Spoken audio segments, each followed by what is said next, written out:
Di nama Tuhan, kami undang saudara-saudariku bangsa berdiri. Kita akan mulai kebaktian ini. Kita akan mulai dengan pujian, penuh dengan pujian.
menyertakan Tuhan kepada kami sepanjang hari ini Bapa.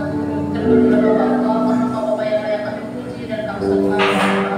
Karena Engkau Bapa yang hidup kami dan menolong kami Bapa. Terima kasih Tuhan buat semua berkat kasih anugerah-Mu sepanjang hari ini Bapa yang kami terima Tuhan. Bagi Tuhan dalam kehidupan kami kehidupan Bapa ini Tuhan. Ajari kami Tuhan untuk tidak memuliakan dan selalu syukur atas segala berkat-Mu ya Bapa. Tuhan kalau di sore hari ini Tuhan kami berkumpul memuji mengenal Tuhan di tempat ini Tuhan. Kami Tuhan Engkau Maha bisa ya Tuhan. Jika ada Tuhan masih ada Tuhan yang terangkan Tuhan yang beristimewa Tuhan ke tempat ini Bapa, yang masih dalam perjalanan Tuhan Engkau tibakan Tuhan dengan selamat ke tempat ini Bapa. Jika mereka manapun Bapa berada, Engkau berkati seluruh kaum ibu Bapa dan Bapa di jemaat ini Tuhan. Engkau Bapa yang menyatukan kami dalam kasih-Mu ya Bapa. Ubahkan hati kami Tuhan agar kami akan mengerti akan firman-Mu ya Bapa. Dan pada sore hari ini Tuhan, kami akan mulai Tuhan pembuktian ibadah kami ini Tuhan. Kami serahkan Tuhan tempat ini di dalam tangan pengasihan-Mu.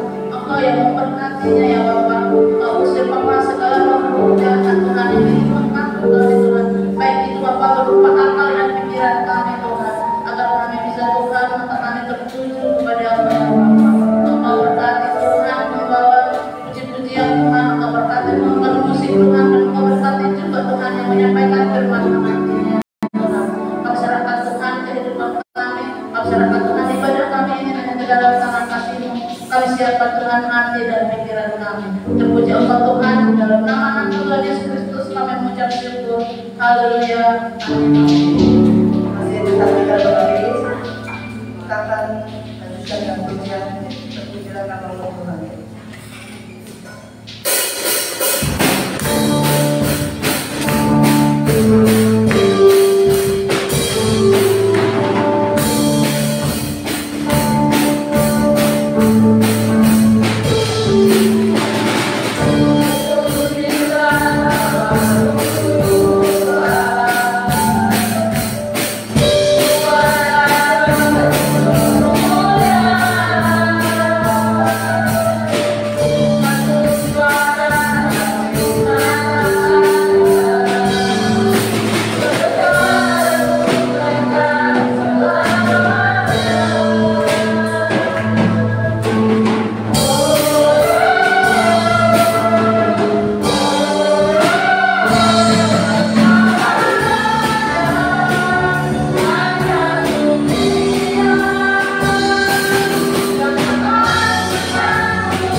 kita akan menyanyikan lagu pujian dulu, Yesus saja yang Tuhan.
Percaya sama aku.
Kita lagu pujian Aku Diberkati.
atas kenyataanmu ya Bapa.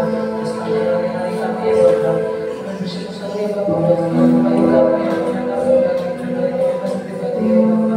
Karena kami juga tahu ya Bapa, setelah kami menjadi dua pergumulan, setelah kami menjadi persoalan Kristen kami ya Bapa, untuk semua hal itu kami katakan ya Bapa, Kau yang memberikan kami kekuatan kami ya Bapa, melewati segala cobaan yang kehidupan kami ya Yesus. Kau yang bersama-sama dengan kami ya Bapa, Kau yang selalu menguatkan kami ya Bapa, Kau yang tidak pernah meninggalkan kami seperti itu ya Yesus. Kau selalu ada untuk kami ya Bapa, selalu duka maupun suka ya Bapa. Terima kasih ya Bapa buat segala kebaikan ya Yesus. Maka kami kiranya ya Bapa, terima kasih untuk pujian dan penyembahan yang kami naikkan kepadamu ya Bapa. Kiranya Kau tahu ya Yesus seberapa tulusnya hati kami ya Bapa, untuk kami dapat menyenangkan hatimu ya Bapa. Kami dapat selalu bersuka cita oleh karena nama-Mu ya Bapa. Bahkan sebentar juga Bapa yang mengatakan sebagai daripada firman-Mu, kiranya Kau berkati hati kami, pikiran kami ya Bapa, untuk kuduskan kami ya Yesus, malaikat kami ya Bapa, untuk kami dapat berkati oleh firman-Mu ya Bapa. Bahkan sebentar juga ya Yesus, Hamba-Mu yang menyampaikan firman-Mu, kiranya Kau pakai beliau ya Bapa, beliau berbicara lagi ya Bapa, bahkan terlebih juga kiranya Yesus berusaha pekerjaan dan keluarganya diberkati oleh Tuhan. Terima kasih Bapa buat persembahan yang telah kami jalankan, besar kecil yang Kau tahu ya Bapa. Kiranya Kau berkati berlipat-lipat segala sesuai dengan janji-Mu ya Bapa. Terpuji nama-Mu Yesus. Kami siap ya Bapa untuk kami memberikan firman-Mu. Menjadi nama-Mu Yesus kami sudah berdoa. Haleluya. Amin.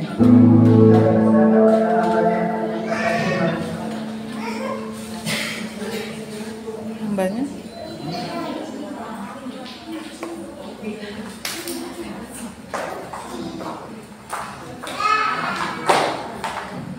Haleluya.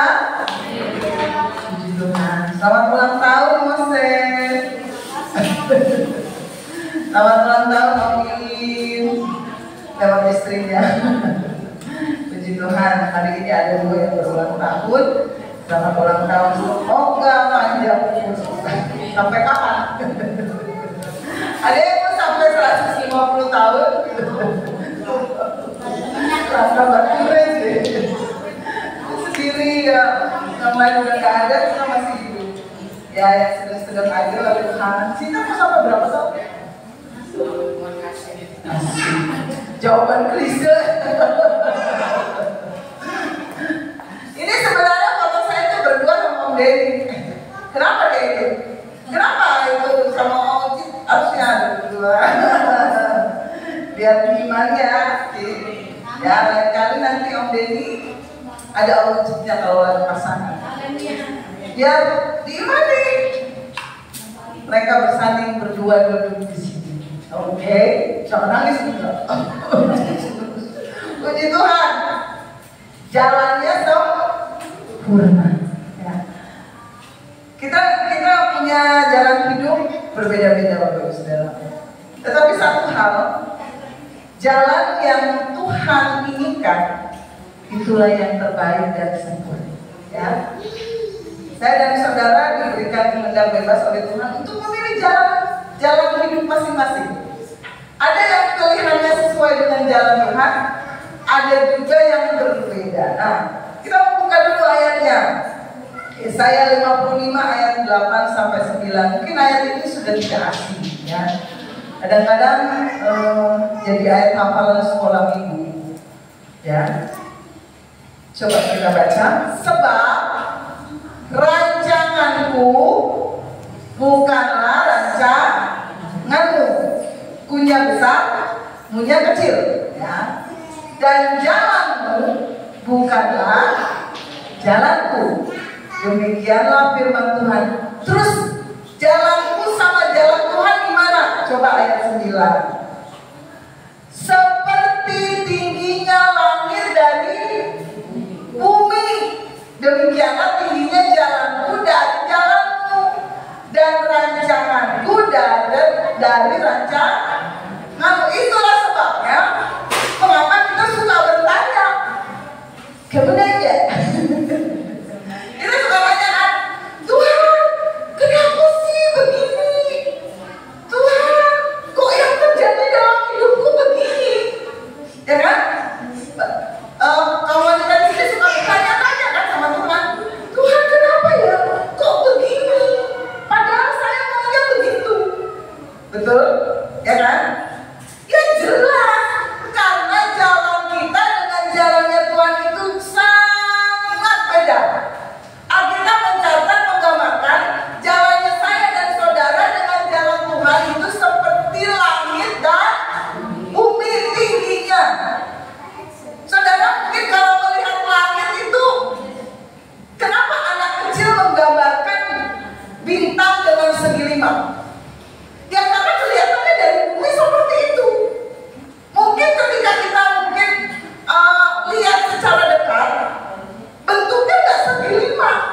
betul? Tapi untuk dengan mudah anak TK gambarin bintang itu segi 5. Padahal kita belum tahu bentuknya segi 5 apa, penjol apa-apa, kita nggak tahu. Ya kan? Kita anak TK gambarin matahari bulan, terus ada begini-begini. Ya kan?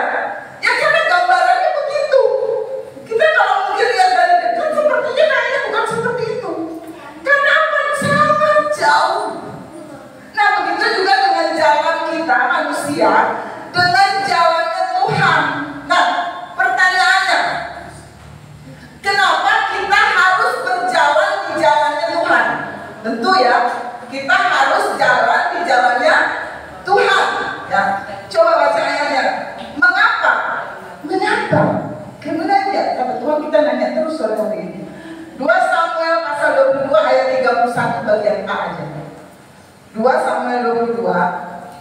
Kenapa kita harus ikut jalannya Tuhan bukan jalan kita?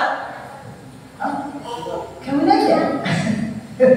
Ayat 31. 2 Samuel 22 ayat 31 bagian A. Apa yang dikatakan? Kok pena tua? Itu Yohanes kan? 2 Samuel. Tadi diajak kemana sama Selamat? Oh, jangan cemburu tante tulisan. Saya lihat di CCTV, Lorena udah masuk. Kok saya lihat diajak Om Selamat? Kemana mereka? Ternyata kehabisan bensin Om Selamat. Ya Allah, diajak tante, untung ada kamu ya, Dewa Penolong. Kehabisan bensin Om Selamat. Nah, adapun Allah, ya, jalannya apa? Sudah dapat jawabannya? Kenapa saya dan saudara harus ikuti jalannya Tuhan bukan jalan kita? Betul? Karena Allah itu jalannya sempurna. Kalau manusia jalannya kita nggak tahu karena kita bukan maha kuasa, kita nggak maha tahu, betul? Bahkan firman Tuhan mencatat ada jalan yang disangka orang itu lurus, tapi ujungnya apa? Menuju maut.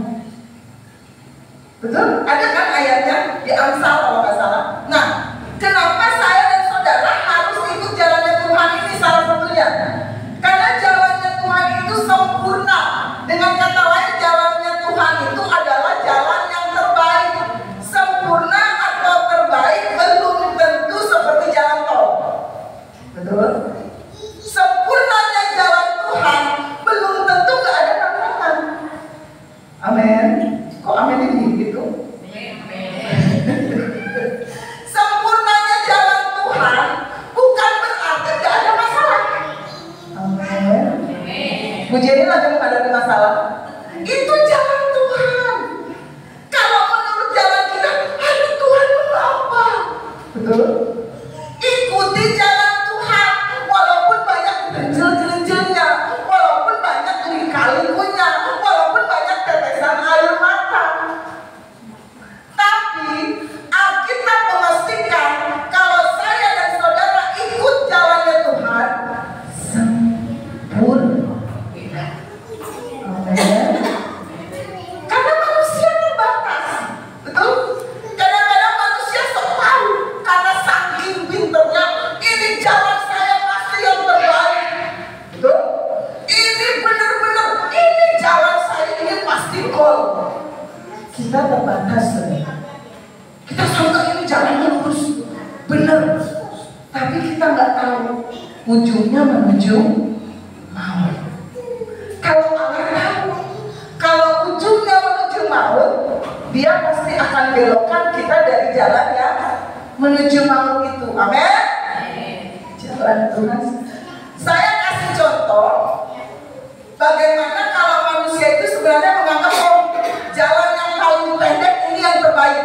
Betul? Saudara kalau mau ke pasar pasti nyari jalan yang paling pendek kan, biar gak capek, biar gak naik becak, ya. Tapi jalan Tuhan gak seperti itu. Coba kita mau belajar dari bangsa Israel. Bangsa Israel pernah mengalami hal tersebut. Keluaran pasal 13 ayat 17 sampai 18. Dede di mana? Di sini atau di sana? Yang jelas. Udah takut. Coba Ibu Ali tolong baca Ibu. Jangan pakai bahasa Inggris ya Bu. Tidak bisa ngerti. Coba 17 sampai 18. Keluaran 13 ayat 17 sampai 18. Ya. Setelah Firaun membiarkan bangsa itu pergi, Allah tidak menuntun mereka melalui jalan ke negeri orang Filistin. Walaupun jalan ini yang paling dekat, sebab firman Allah, jangan-jangan bangsa itu menyesal apabila mereka menghadapi peperangan, sehingga mereka kembali ke Mesir. Stop. Sampai di situ dulu. Nanti sampai di situ dulu. Saya bicara sampai di situ. Kenapa kamu ikut jalan kamu sendiri? Nah, seperti itu. Manusia kan ada seperti itu ya. Sok itu. Padahal belum suruh. Kata ini kayak Revi. Sabar ya, itu hanya intermezzo.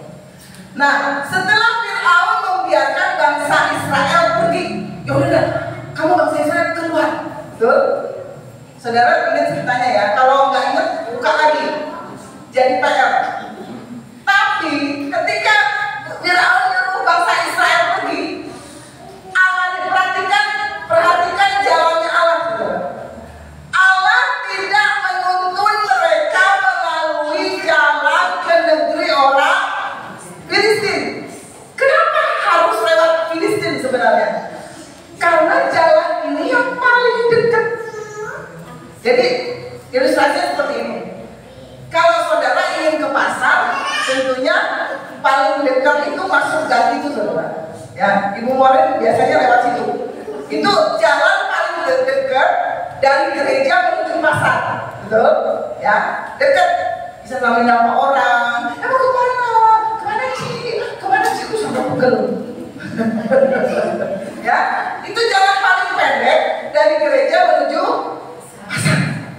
Tapi karena Allah Maha tahu jalan dari gereja ke pasar itu Allah putar lewat Gantar. Nah itu Allah kita. Dia tahu yang terbaik. Kenapa orang Israel Allah nggak izinkan lewat negeri orang Filistin? Logikanya gini.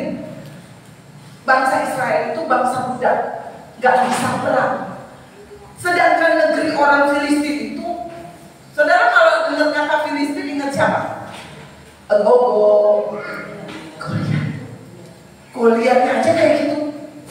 Apalagi teman-temannya tentu pasti istilahnya ada ilmu berperang, betul? Kalau bangsa Israel lewat negeri orang Filistin gimana?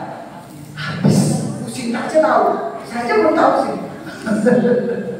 Ya, itu anak kita. Tapi manusia kalau dibawa jalan seperti itu, Tuhan mengapa? Kan jalan menuju pasar itu dekat. Kenapa harus lewat Gantar? Ya kan? Coba ayat 18. Ibu ada tahu bacanya? Tetapi Allah menuntut bangsa Ya. itu berputar melalui jalan di padang gurun menuju ke laut ke Berau. Dengan siap sedia berperang menjalanlah orang Israel dari tanah Mesir. Ya, amin. Terima kasih. Tetapi Allah menuntut bangsa itu muter. Kalau saya silakan lewat Gantar. Kalau manusia itu lebih sungguh-sungguh. Nah ini terjadi dengan orang bangsa Israel.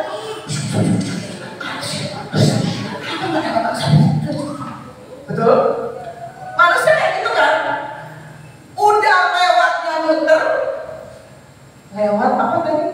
Padang.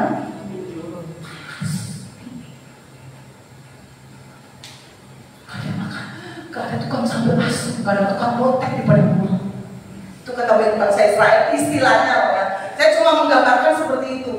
Kalau saudara ke pasar lewat ini, ada tukang lotek, ada tukang sambal asem. Kan kalau lewat padang gurun, lewat Gantar, ada apa-apa, adanya sawah. Ya, gambarannya seperti itu biar kita masuk. Itu jalan Tuhan. Betul? Allah selamatkan bangsa Israel tidak lewat negeri orang Filistin, padahal sebenarnya itu lebih dekat. Karena apa? Kalau lewat situ sama bangsa Filistin. Tapi manusia terbatas, nggak tahu. Tapi kadang-kadang sok itu manusia. Mereka bersungguh-sungguh kecewa. Aduh, di sini nggak ada bawang putih, di sini nggak ada saksuk, nggak ada apa. Itu sumut.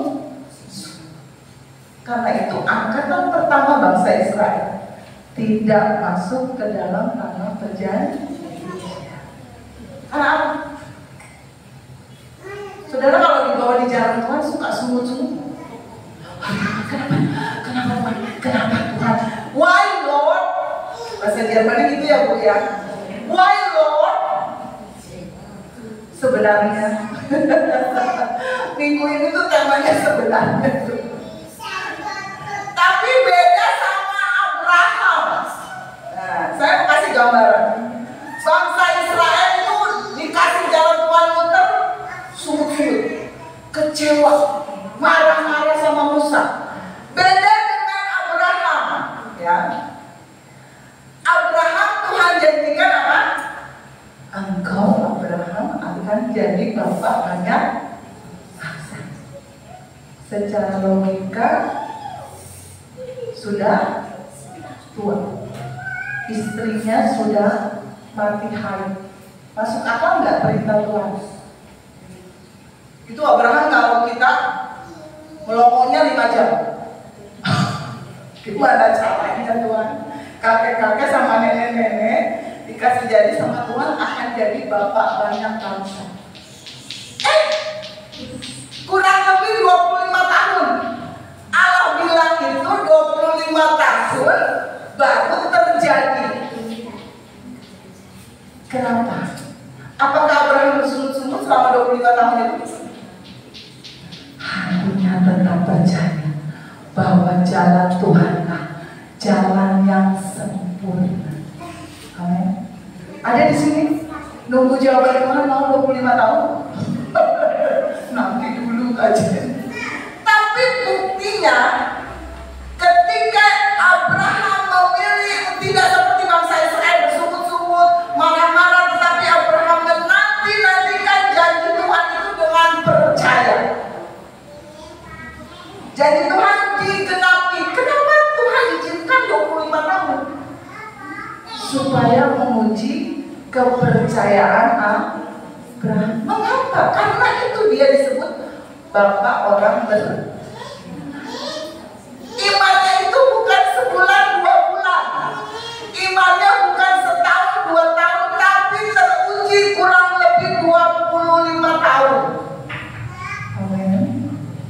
Kita baru setahun nggak dijawab Tuhan, udah mundur. 2 bulan doa kita nggak dijawab, udah nggak mau gereja-gereja lagi.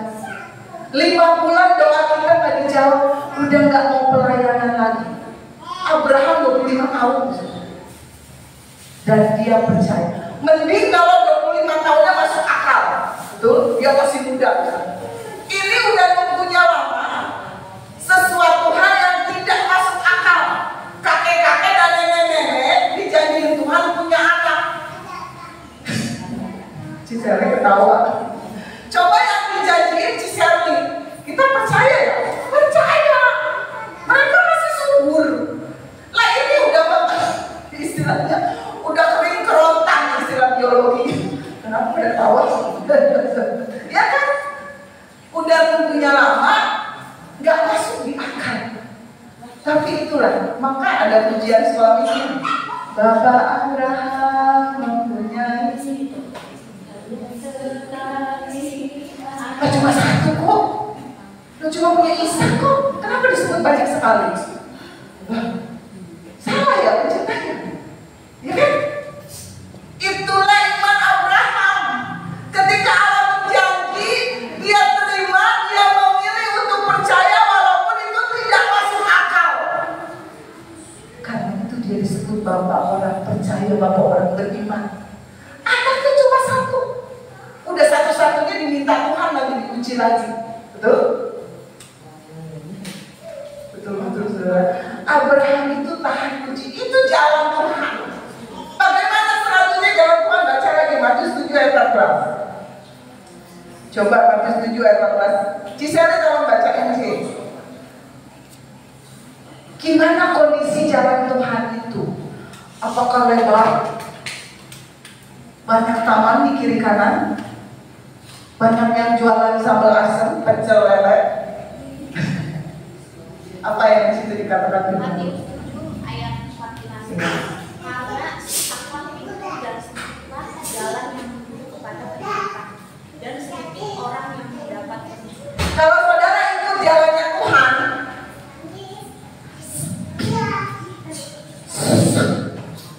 kalau jalan menuju neraka,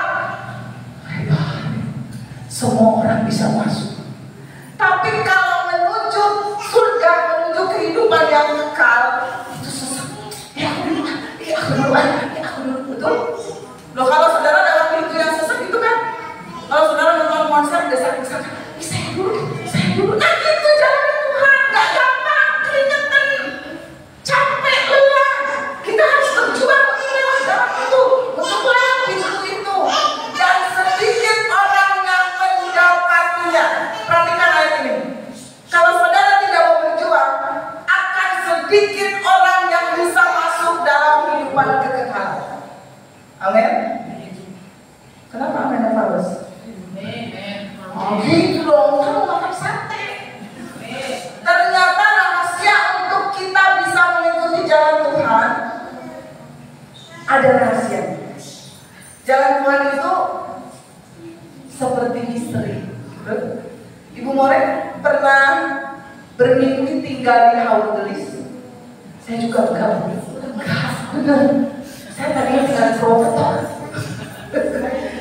Saya, ibunya emangnya tinggal di mana? Orang pengennya, bunda orang sini. Kalau saya muncul di sini sama dengan Ibu More. Ya, saya nggak pernah kebayang, nggak pernah mimpi tinggal di namanya kota Haur Gelis itu nggak ada di pikiran saya. Tapi itu jalan Tuhan, apalagi Ibu Alin. Gak pernah mimpi tinggal di daerah yang namanya Haur. Itulah jalan Tuhan penuh misteri.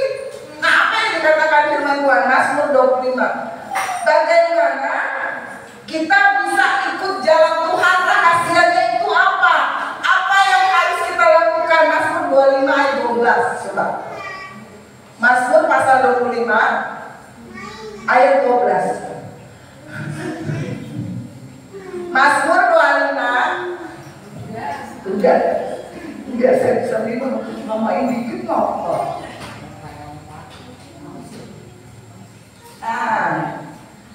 Siapakah orang yang takut akan siapa?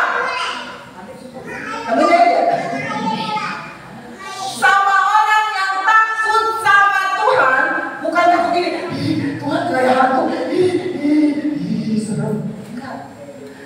Siapakah orang yang takut akan Tuhan? Kepada orang yang takut akan Tuhan, Tuhan menunjukkan jalan yang harus. Kalau saudara ikut takut sama Tuhan, hidup takut. Tuhan tuh ini lewat sini jangan. Jangan lewat situ. Lewat sini jangan. Jangan belok kiri. Belok kanan jangan. Itu Tuhan. Kalau apa? Saya dan saudara takut sama Tuhan. Amin. Itu Tuhan. Lewat sini jangan lewat situ, jangan banyak begal. Bisa. Itu Tuhan. Hidup takut akan Tuhan. Coba ayat 13. Orang itu sendiri, orang yang takut akan Tuhan, akan menetap dalam kebahagiaan. Katakan amin. Kalau masalah bahagia, amin itu kenceng. Tapi nanti saya bacanya, pikul aku. Kalau engkau mau ikut aku, pikulah salibmu. Amin. Saya sampai tentang. Nah, orang yang takut akan Tuhan akan menetap dalam kebahagiaan. Dan apa? Janjinya, anak cucunya akan. Amin. Gerald, sama siapa? mewarisi bumi. Kalau Bunda Loni takut akan Tuhan, nanti Bunda Loni ajar menguji hidup takut akan Tuhan. Amin. Amin, jangan ketawa. Ini janji loh. Saudara percaya janji manusia apa janji Tuhan? Ngomongnya doang. Ya kan? Karena kita lebih percaya janji orang tua kita, janji teman dekat kita. Kamu besok saya akan kasih 2 juta. Kita percaya. Tapi kalau Tuhan yang ngomong, itu tuh di sini tuh kulit. Gimana caranya? Ada gimana caranya? Betul? Nah, saudara sendiri. Ayat berikutnya, apalagi orang yang hidup takut akan Tuhan. Nah, Tuhan akan bergaul karib dengan orang yang takut akan Dia. Nah, ini kuncinya. Dan perjanjiannya diberitahukan kepada mereka.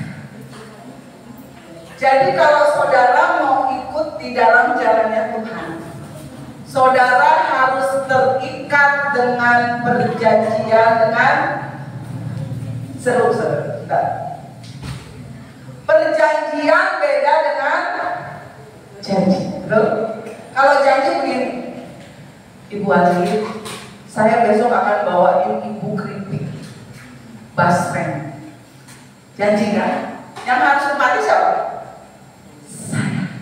Ibu Ali nggak melakukan apa-apa. Betul? Tapi kalau perjanjian begini, Ibu Ali, jika Ibu Ali kasih saya 1 miliar, saya akan kasih Ibu basreng 1 truk. Itu perjanjian. Kalau Ibu Ali kasih saya transfer uang 1 miliar, saya harus kasih 1 truk basreng. Kalau Ibu Ali nggak transfer, saya juga istilahnya bisa tidak kasih basreng 1 truk. Itu namanya perjanjian. Alkitab saya dan saudara isinya apa? Perjanjian. Perjanjian lama Dan baru. Perjanjian baru. Tahu bedanya ya? Ingat aja cerita basreng sama 1 miliar. Supaya masuk di otak, saudara. Kalau saya cuma ngomong perjanjian, apa sih? Nah, orang yang takut akan Tuhan, kepada orang itu Tuhan bergaul karib. Tahu karib nggak sih? Itu loh kayak tante lain sama tante Nok. Karib. Satu sakit, satu mijetin. Satu sakit, satu nengokin. Betul? Itu namanya karib. Bahkan rahasia antara suami istri bisa tante Nok lebih tahu daripada mungkin. Betul? Itu namanya bergaul karib. Makanya Tuhan bilang, kalau saya dan saudara hidup takut akan Tuhan, Tuhan itu bergaul karib. Kenapa bergaul karib? Perjanjiannya dikasih tahu. Contohnya basreng sama 1 miliar. Itu Tuhan kasih tahu. Mulai masuk. Saya akan bawa pelan-pelan. Perjanjian itu saya kasih contoh. Tadi 1 miliar dengan basreng. Ya saudara nanti malam mimpinya selain sate, basreng sama uang 1 miliar. Kita sama-sama mimpi, jangan ada yang bangunin besok pagi. Pokoknya masalah baca ayat itu nanti dulu ya. Itu yang suka minum 2:30 itu. Siapa tuh? Antara Amel, Ibu Ali, Tante Nok. Saya 2:30. Ini tidur apa enggak? Jangan-jangan cuma nungguin doang, pengen itu ayat. Tapi saya tahu itu yang punya anak bayi itu suka kebangun jam segitu. Ya sebenarnya jual itu. Nah, perjanjian itu kayak gini. Saya dengan Om Denny mengikat perjanjian pada 7 bulan 7 2007. Kok gak ada yang cie-cie? Kamu anak siapa? Kok kamu gak datang waktu tanggal 7 bulan 7 2007?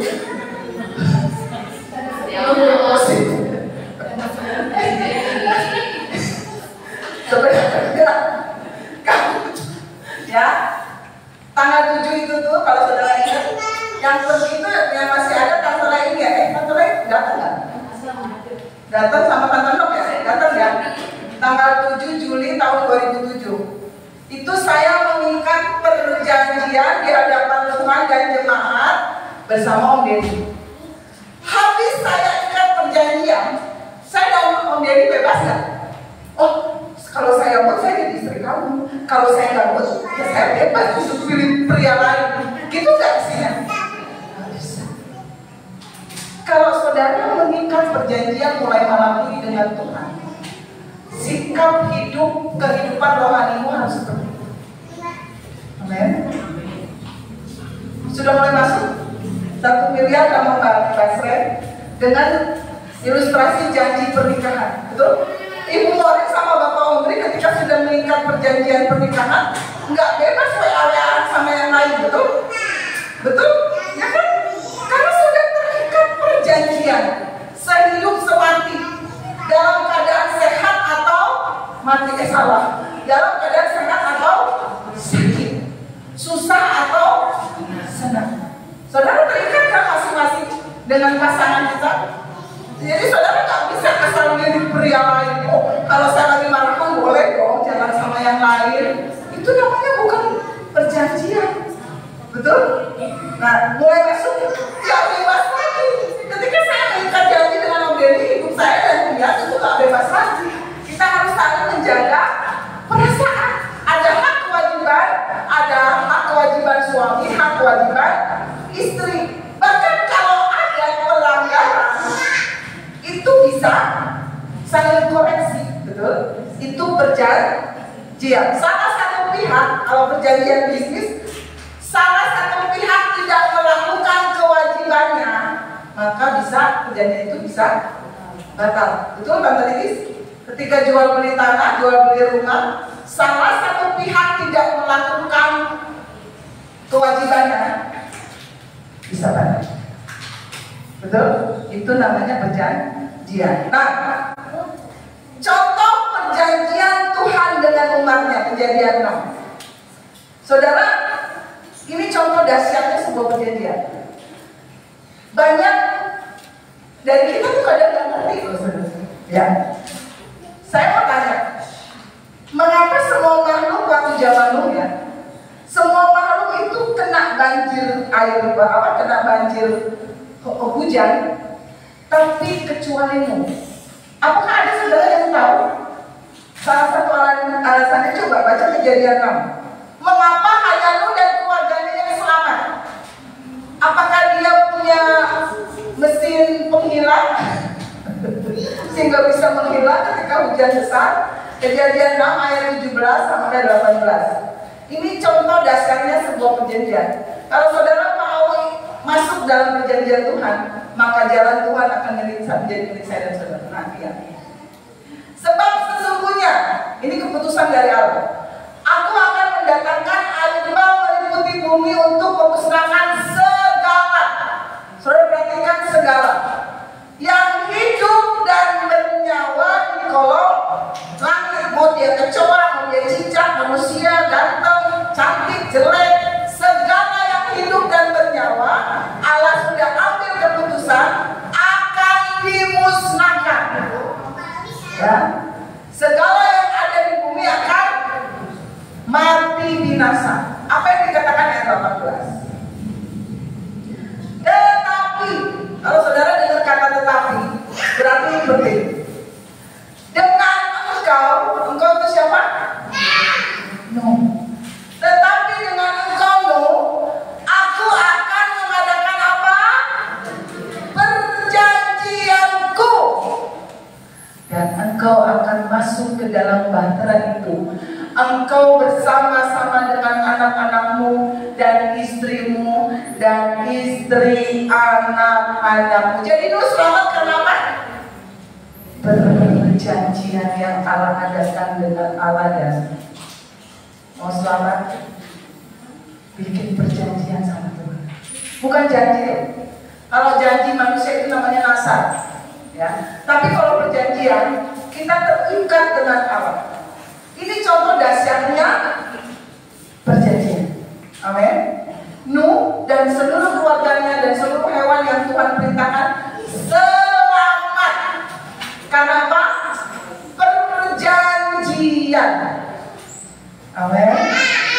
Pertanyaannya, mengapa Tuhan suka bikin perjanjian? Ya, yang pertama, mau tahu? Kepo. Karena Allah mengasihi saya dan saudara. Saudara bayangkan, Lucifer, kenal Lucifer? Itu tetangganya Sita tuh. Saudara perhatikan, Lucifer sekali buat salah langsung dibuat ke bumi yang paling dalam. Itu Lucifer. Tapi manusia buat dosa, buat salah, Allah langsung mengadakan perjanjian. Karena begitu besar kasih Allah akan, sehingga terus, ya kan? Jadi saudara tahu alasannya kenapa iblis itu benci sama manusia? Udah tahu alasannya? Loh, dia buat salah langsung dibuang, saudara. Gak ada ampun, gak ada perjanjian lagi. Tapi manusia buat salah berkali-kali, berulang kali. Tuhan sayang. Dia mengadakan perjanjian sampai dia kirim anaknya disalib, mati untuk saya dan saudara. Kenapa iblis begitu benci sama namanya manusia? Coba saudara berdiri di posisi Lucifer, berdiri di posisi iblis. Saya buat salah sekali aja langsung diusir dari surga. Tuh. Tapi itu yang namanya Adam dan Hawa dan keturunannya. Buat salah, saudara tahu? Itu sebabnya iblis sangat benci sama saya dan saudara. Manusia bikin dosa, itu Allah tawarkan perjanjian. Jika kamu mengaku dosamu, Dia adalah setia dan adil, Dia akan mengampuni. Itu iblis dengar itu tuh panas. Gitu? Neraka diciptakan buat siapa? Ada yang tahu? Bukan buat manusia, buat si Lucifer itu dan pengikutnya. Lah kenapa saudara mau diajar? Hah? Enak panas. Loh, neraka itu bukan diciptakan buat saya dan saudara, bukan. Buat si Lucy itu dan antek-anteknya. Dia salah sendiri, manusia mau diajar. Amin. Salah saudara kalau mau diajar. Iblis itu cari teman, makanya dia berkeliling setiap hari untuk mencari mangsa. Kenapa? Supaya bareng-bareng masuk ke neraka. Salah sendiri kalau saudara mau diajar. Terus udah cantik gak? Udah saudara, udah terjadi aja. Coba bukti yang terakhir, neraka itu buat siapa? Matius 25 ayat 41. Siapa tahu saya keceplosan. Matius 25 ayat 41. Neraka diciptakan bukan buat manusia. Maka kata Tuhannya itu kepadanya, baik sekali perbuatanmu itu, hai hambaku yang baik dan setia. Engkau telah setia dalam perkara kecil, aku akan memberikan kepadamu tanggung jawab dalam perkara besar. Matius 25 benar, pasalnya benar, ayatnya 41. Naik. Dan dia akan berkata juga kepada mereka yang di sebelah kirinya, enyahlah dari hadapanku, hai kamu orang-orang terkutuk, enyahlah ke dalam api yang kekal yang telah sedia untuk. Kenapa saudara mau diajak iblis? Hah? Kenapa manusia mau berbuat dosa sampai lupa Tuhan? Salah saudara, salah manusia. Amin. Jadi neraka diciptakan buat iblis ya. Jadi Allah nggak jahat loh. Tapi salah manusia mau diajak iblis ke neraka. Mau diiming-iming, neraka itu indah loh. Neraka itu luar biasa loh. di sana banyak pasrah sama duit 1 miliar. Itu yang pertama. Kenapa Allah suka membuat perjanjian? Allah mengasihi kita manusia. Yang kedua, Tuhan ingin memberikan hak bebas sama manusia. Tuhan itu maha kuasa, betul? Tapi dia bukan maha pemaksa. Loh, ada ayat kan? Kalau dia ketuk pintunya aja, pintu hatinya aja, kalau aja nggak buka, dia nggak akan dobrak. Betul? Ada ayatnya kan? Ketika dia ketuk, kalau kamu buka, dia akan masuk dan makan bersama-sama. Tapi kalau kita nggak buka, ya nggak apa-apa. Tuhan itu memberikan hak bebas, pilihan ada di tangan manusia. Padahal dia pencipta, kita ciptaan. Saudara tahu konsep penciptaan? Seperti kalau anak saudara main Play-Doh. Play-Doh apa? Halem ya? Apa sih? Apa? Apa? Micin? Plastisin. Gampang dong, ya kan? Play-Doh atau plastisin. Kalau Elsa main Play-Doh, dia bentuk jadi piring. Habis itu dia bentuk jadi gajah. Gajahnya copot kupingnya sama Juan. Dia ubah lagi. Oh, saya mau bikin burung. Itu konsep penciptaan kayak gitu kan? Dia bebas-bebas aja. Orang saya pencipta, ini ciptaan. Itu manusia. Tuhan mau melakukan apa saja dalam hidup saya dan saudara bebas. Dia mencipta. Kita cipta.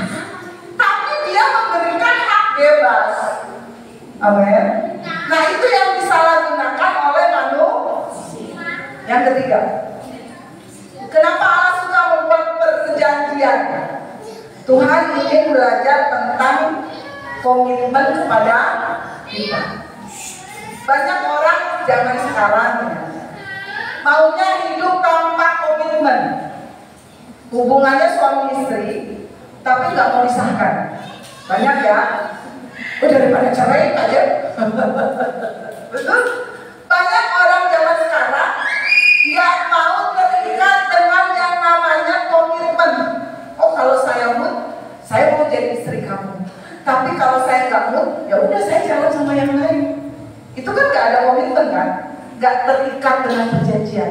Nah, Allah ingin mengajarkan sama saya dan saudara namanya komitmen. Komitmen dengan Tuhan itu gimana? Sibuk nggak sibuk, kalau saudara komitmen saya tetap gereja. Hujan atau cerah, saya tetap gereja. Itu perjanjian. Mood nggak mood, saya tetap pelayanan. Itu namanya komitmen.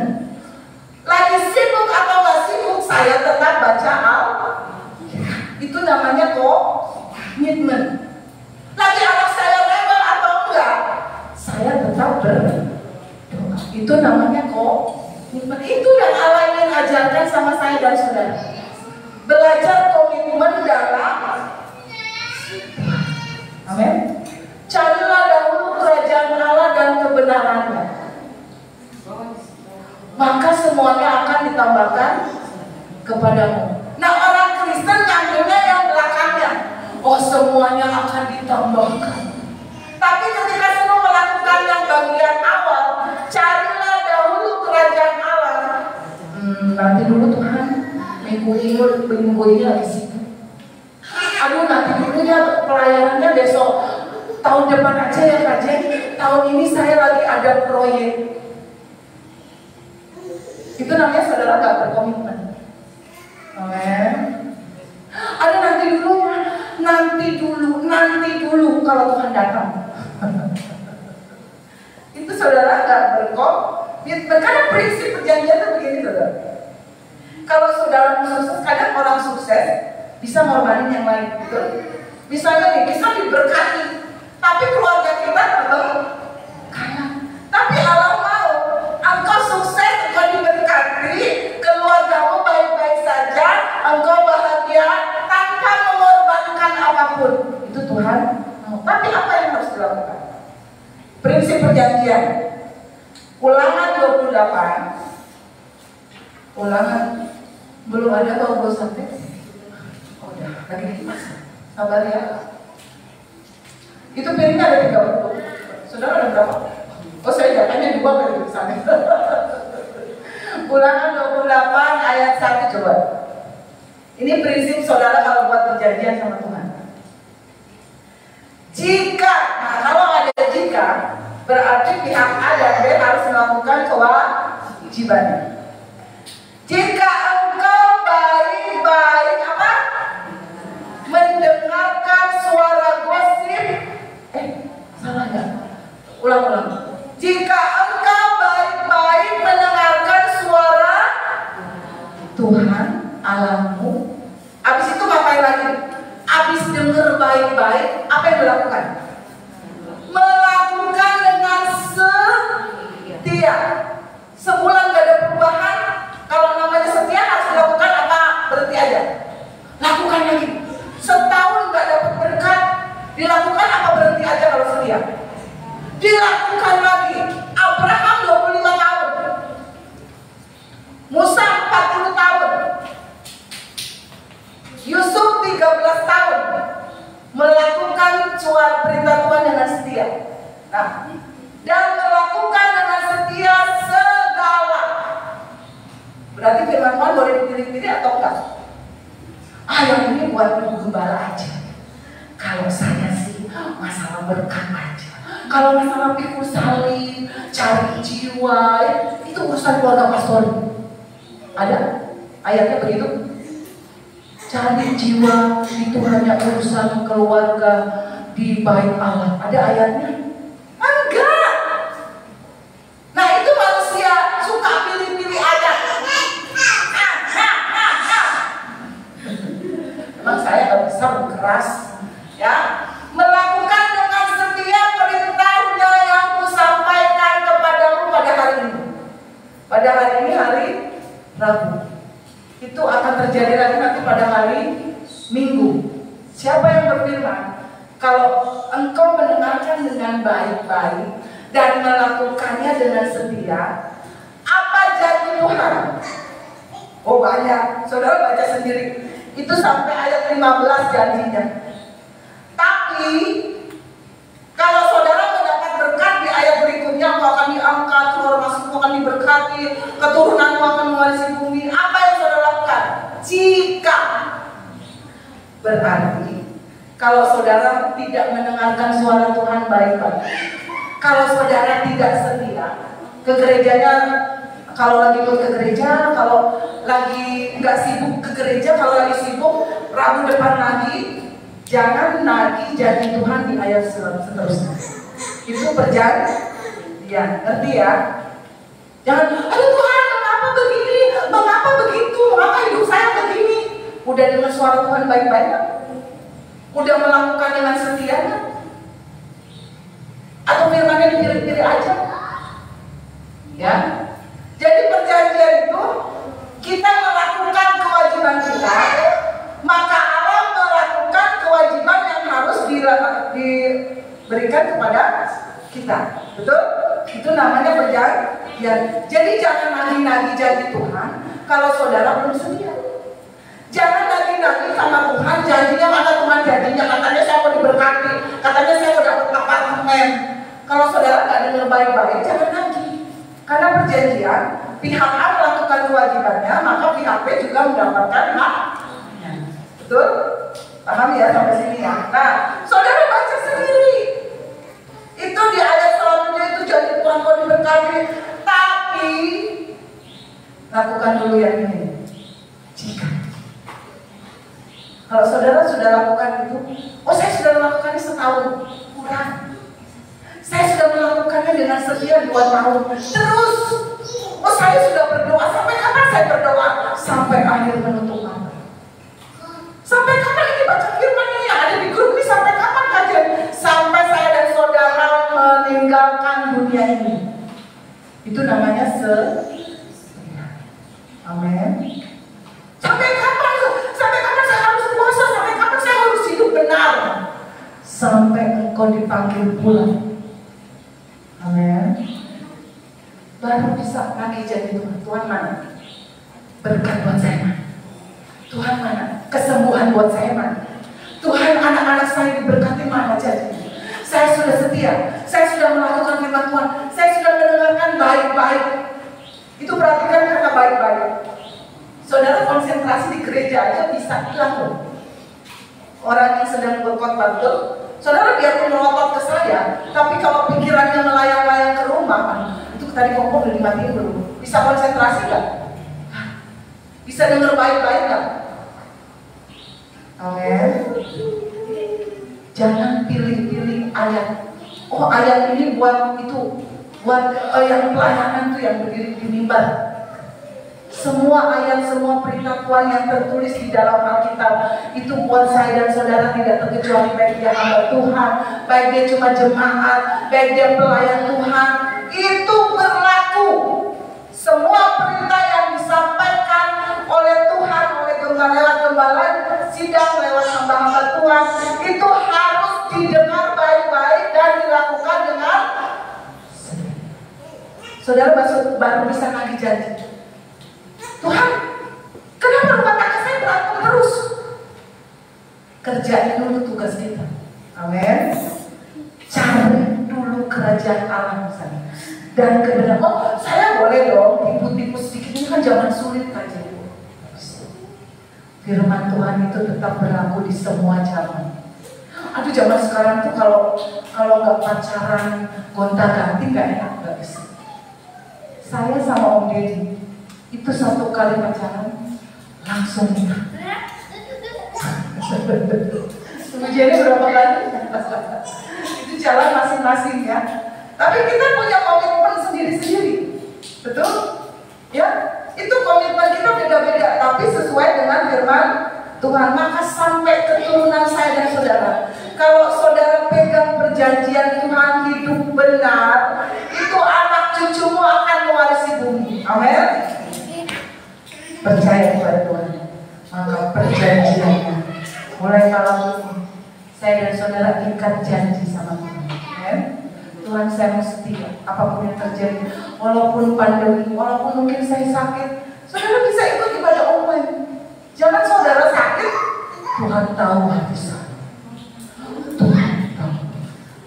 Nah sekarang pertanyaannya, saudara tahu nggak hatinya Tuhan? Kadang kita maunya dimengerti, tapi kita nggak mau tahu hati Tuhan itu gimana. Coba saudara balik, saudara pengen tahu nggak hatinya Tuhan? Ya kan? Makanya ikat perjanjian mulai malam ini. Tuhan nggak pernah lupa dengan perjanjian. Kalau mungkin manusia ketika bikin perjanjian ada yang namanya force majeure, betul?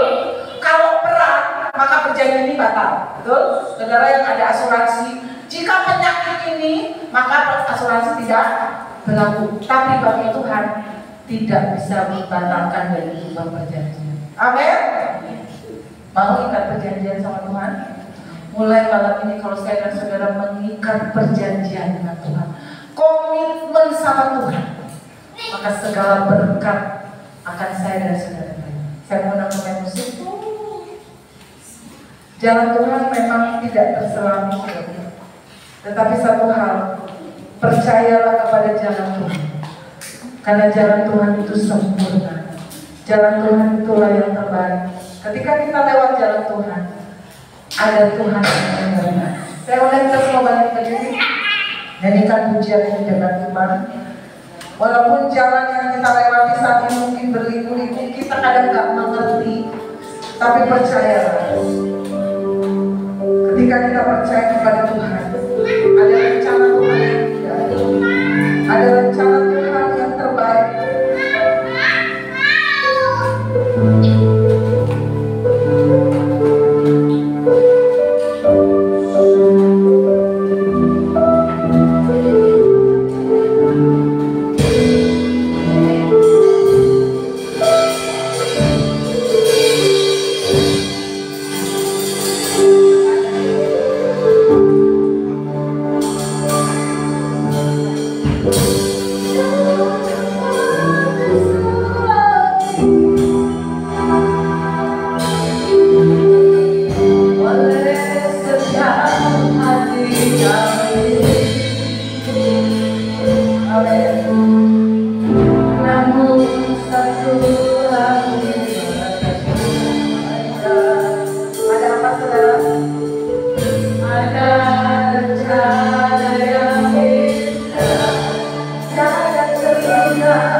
Jalan yang kita lewati seringkali membuat kita bingung, membuat kita bertanya-tanya, kenapa Tuhan?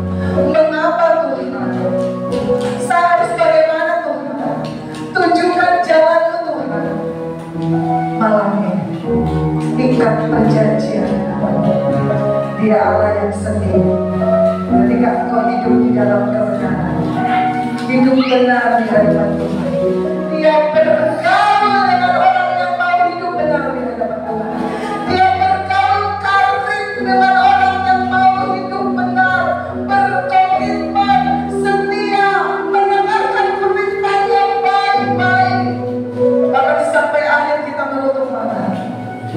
kita tetap setia, kita tetap menjabati Tuhan setia sampai akhir. Walaupun engkau harus melewati jalan yang berlubang, jalan yang berlubang, jalan yang berputar, jalan di padang gunung sekalipun, seakan-akan tidak ada pertolongan Tuhan, seakan-akan Tuhan tidak mendengar doa saudara, tetap setia. Sekalipun doamu belum dijawab, sekalipun penyakitmu belum disembuhkan, sekalipun usahamu belum diberkati, tetap setia. Ikat perjanjian dengan Tuhan terlebih. Dia Allah yang setia. Dia Allah yang luar biasa. Dia akan menuntun saya. Dia hadir dalam setiap jalan-jalan.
Wanita yang dikasih Tuhan, pulanglah engkau dalam persekutuan, dalam kasih Allah Bapa, Anak yang tunggal Tuhan Yesus Kristus, dan Roh Kudus menyertai sampai Maranatha.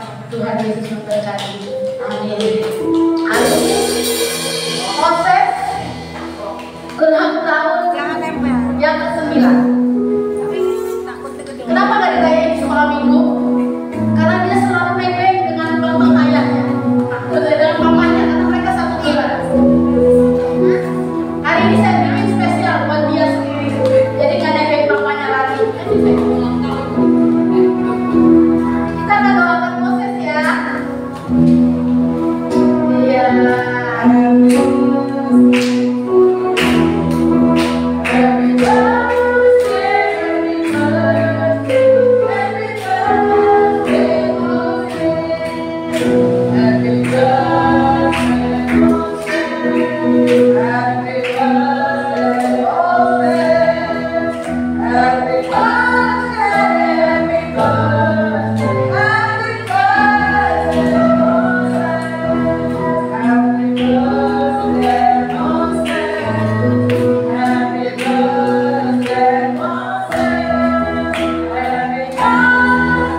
Somet sakit baru, sakit baru. Yang meo baru-baru. Siapa lagi? Ya, terima kasih semua.